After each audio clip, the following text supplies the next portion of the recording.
টোলা medical college হাসপাতালে মর্গে পাঠানো হয়। পুলিশ এই ঘটনাকে আত্মহত্যা বলে প্রাথমিকভাবে ধারণা করলেও বিস্তারিত তদন্ত চলছে বলে জানা গেছে। ওরা আবার দেরি দেখে আমাদের দোকানদারের সাথে তর্ক বিতর্ক করছে যে হ্যাঁ এটা চলবো এই সেই। ওর দেরি দেখে আবার ওর ওয়াইফ আবার লিফটে নিচে নামছে, নাইমা ওর সিঁড়িগুলো নিতে পাইছি কি যে তোমার দেরি কেন, ওই টাকা তো নিচ্ছে না, এটা ছিঁড়া। তাহলে তুমি এক কাজ করো, এনে আশেপাশে ব্যাংক আছে কোথাও, তুমি খোঁজ করে ব্যাংকে থেকে চেঞ্জ করে নিয়ে ও আবার ঘুমে মাগারে তো ঘুম মারছে, কাজ করছে ঘুম মারছে। এখন ওরে আর জাগরাতে সাহস পায় না, ঘুমাইতেছে ঘুমাচ্ছে।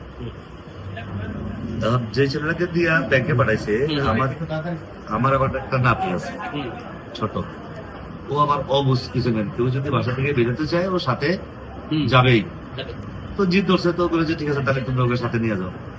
যেভাবে আমাদের অফিস চালানো ওইভাবে আমরা হচ্ছে যে অফিস চালাইতেছি। আমাদের হচ্ছে উনি হচ্ছে যে ওই রুমেই থাকে, মানে হচ্ছে যে মেশিন টেশিন চালায় ইয়ে করে। যখন আমি ঘুমাই যাই তখন উনি চালায়, যখন আমি ঘুমাই তখন উনি হচ্ছে যে চালায়। তো কালকে আমি হচ্ছে যে উনি বের হইবো আর কি, 5টার দিকে বের হইবো। তো আমি তখন বলছি যে মামা আমি ঘুমাইতে যাই, আপনি হচ্ছে যে তাহলে ইয়ে করেন। তো উনি বাইরে আর আমি কাছে তাহলে আপনি ভিক্ষা তালা দিয়ে দেন, আমি হচ্ছে ঘুমাই যাব। পরে হচ্ছে যে উনি ঢুকলো, ঢুকার পরে তো আমি ঘুমাই গেছি গা। পরে আমি উঠছি, উঠার পরে কাস্টমাররা আইলো, আর পরে আমি দরজা অনেকবার নক করছি ওনার, দিয়ে যে দরজা খোলে না। তো আমি মনে হচ্ছে হয়তো বা উনি যেহেতু রাত্রে জাগনা ছিল ঘুমাইতেছে।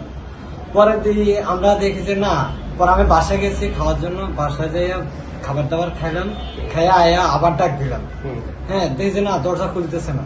পরে আরেকজন কাস্টমার এসে ওনার হচ্ছে যে আর্জেন্ট ফাইল ওটা দেওয়া লাগবে। তো আমি কইলাম যে তাহলে একটা কাজ করি, দরজাটা জোরে জোরে দিয়ে যদি না হয় তাহলে দরজা ভাঙবো। পরে আমাকে ডিজাইনার ছিল, এরপরে আমার মামা আরেকজন ছিল, ওনারা আমি মামা তাহলে একটা কাজ করেন, যদি দরজা ভাঙা লাগে আমাকে মেশিন চালাইতে হবে, কারণ হচ্ছে যে প্রোডাকশন আছে আমাদের। তো পরে আমরা দরজা ভাঙিয়ে দেখি যে এই অবস্থা। কয়জন ছিল ভাঙার সময়? আমরা 3 জনে ছিলাম। ঢুকে কি দেখছো?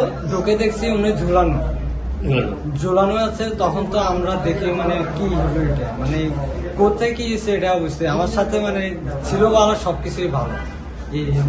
আচ্ছা, ভিতরে আমরা দেখলাম একটা পকেট জানালা আছে আর কি, পকেট মানে কোনো বলে বেড়ে যেতে পারতো না।